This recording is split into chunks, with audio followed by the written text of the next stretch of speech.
In front of me is IGET Smart L203, and let me show you how to adjust screen color on this device. So at first, just open the settings, then pick System and Enroll Advanced Options. Here you'll notice developer options. If you cannot find developer panel here, just take a look at our tutorial on how to do it and smoothly mark it.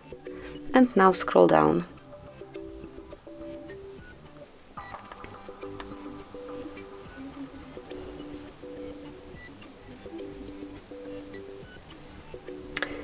And here you will notice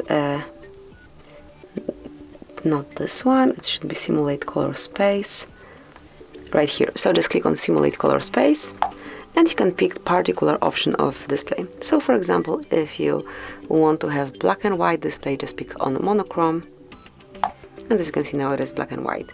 Then you can choose the second option, which is red-green palette, red-green or blue-yellow. It's up to you.